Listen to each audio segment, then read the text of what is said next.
Look, we all know that this has been an absolute dog shit of a year. It's been stressful, it's been boring, it's been a lot. 2020 is the year where everything happened, but also a year where nothing happened. We didn't go anywhere or do anything exciting, and instead we mostly just stayed home. And as a result of that, we actually got to see some pretty good movies this year. Sure, all of them weren't absolute home runs, and sure, some studios made some pretty bold decisions that could possibly destabilize the entire movie theater industry as we know it, but thank God I got to watch Wonder Woman in my pajama pants. And actually, there are a ton of movies that I wanted to watch this year that I, one, didn't have time to get around to, or two, aren't available to stream yet. So now, as we wrap up this astonishingly bad year, it's time to take a look back at some of my favorite movies that I saw this year. But before we get started, I wanted to shout out a few honorable mentions. First, I wanted to give some recognition to David Byrne's American Utopia. Now, I don't consider this to be a movie, it's more just a recorded version of a live performance. However, this was absolutely one of my favorite things that I watched this year, and if you have HBO Max, which I think a lot of you soon will, I would highly recommend giving this a watch. But here are a few other films that I saw this year that I really enjoyed but didn't quite make my top 10. The Assistant, directed by Kitty Green. Bad Education, directed by Corey Finley. The Gentleman, directed by Guy Ritchie. The Kid Detective, directed by Evan Morgan. And Black Bear, directed by Lawrence Michael Levine. So now that those are out of the way, let's get down to my top 10 favorite films of 2020, because the sooner this video is over, the closer we will be to this year being over. It's crazy to think that I watched this movie this year because it felt like I watched it like a century ago, but nonetheless, Leigh Whannell's The Invisible Man kicks off our top 10. Now, horror films seem to be a prime genre for remakes because The Invisible Man is honestly in pretty good company as far as the best horror remakes of all time, despite the fact that it actually has very little in common with its 1933 predecessor. Leigh Whannell's screenplay is sharp, thrilling, and what I feel gives this movie a real edge are its social themes portraying how society regards victims of abuse, gaslighting, and also, that dinner scene, holy shit. Though this isn't the only film on this list that I watched not knowing a single thing about, I think this is one of my favorite examples of movies that are truly significantly better when you know absolutely nothing about them, because this film is absolutely bananas. Watching this for the first time is such a fun experience, and I would truly recommend watching it with a group of people whenever we're allowed to do that again. It's shocking, it's violent, Elijah Wood has this haircut, and it's also totally hilarious. So this year, director Steve McQueen partnered with Amazon Prime Video to release an anthology of films that are titled the Small Axe series, and one of those was Lovers Rock, which is actually my favorite film from Steve McQueen to date. This film captures its tone so incredibly well, while also providing a beautiful snapshot of a culture in a specific space and a specific time. Lovers Rock has this beautiful balance between simplicity and complete richness that allows the viewer to have a real sense of connectivity to what is happening on screen. I absolutely loved it. Tigertail is a wonderful example of how a director can balance an homage to prior filmmakers while also being true to their own unique vision. Though this film is obviously influenced by the works of Wong Kar-wai, what Alan Yang does with his feature film directorial debut is truly impressive. Tigertail is this intimate story of a man who reflects on his life, his family, and his own love. I found this movie to be really moving, and I hope a lot more people begin talking about it because it's really special.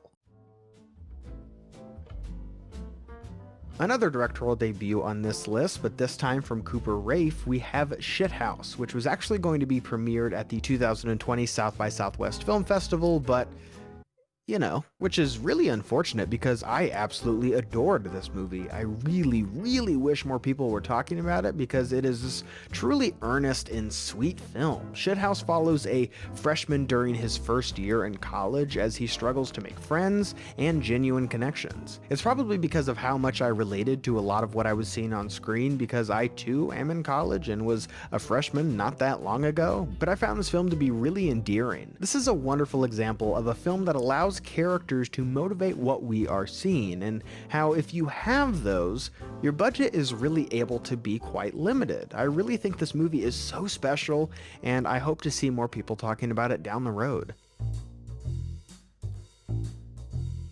This was certainly one of my most anticipated films of the year, and oh boy am I glad it delivered, because kicking off my top 5 is Promising Young Woman, which is so excellent. This is a film that balances its various tones incredibly well, while also, like The Invisible Man, examines themes of how society views victims of abuse and the types of justice that is sorely lacking in that regard. Carey Mulligan is an absolute fucking rock star in this movie, and though I would be surprised if she received any award recognition, it would be absolutely welcome.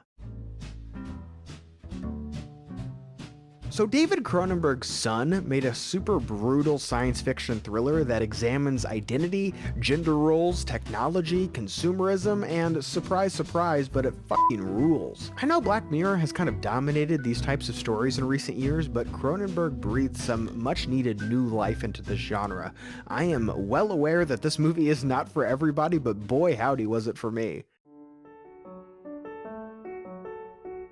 In recent years, I've grown to really detest these type of time loop movies, but somehow, watching people relive the same day over and over again, battling against hope versus nihilism, was just so perfect for 2020. Without a doubt, the funniest movie that I saw this year, Palm Springs, is also just really sweet and just so much fun. For being a movie that covers the same day over and over again, this is also a film that I feel like I could watch over and over again.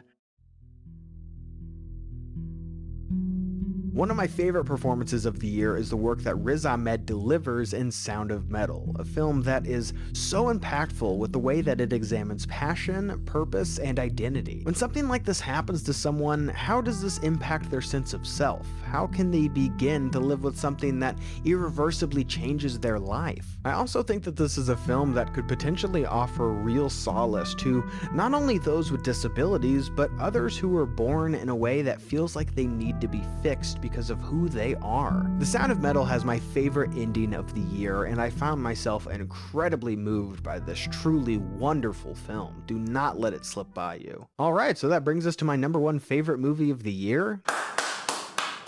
This is one of my favorite movies of this filmmaker's career, and I think it was really unlike anything that I saw in 2020. With Charlie Kaufman's third directorial outing, he delivers not only my favorite film he's directed, but one of my favorites of his career. I'm Thinking of Ending Things really is this winding road of a movie that shifts perspective, tone, and even point of view. Charlie Kaufman employs his patented dreamlike characteristics to examine the grieving process of what could have been, not only in regards to love, but success as well. What happens when our own insecurities take over our lives, as opposed to Eternal Sunshine of the Spotless Mind, which examines the mourning of what was. This film navigates the possibilities of what could have been. Jessie Buckley gives flat out one of the best performances of the year, and it will be a travesty if she is not recognized by the Academy. In fact, I'm really hoping a lot of this film gets Kaufman a few Oscar nods this year, because this movie is truly something to behold. Well guys, that does it for 2020, and honestly, good riddance. If you want to see my ranking of all the films that I saw this year, you can check out my Letterboxd link down below. You can follow me there to see my thoughts on all of the movies that I watched this year, both new and old, as well as a ton of other rankings and favorite films from prior years. So what were some of your favorite films of 2020? I would love to hear your thoughts and opinions down below. Thank you guys so much for watching, and see you next time.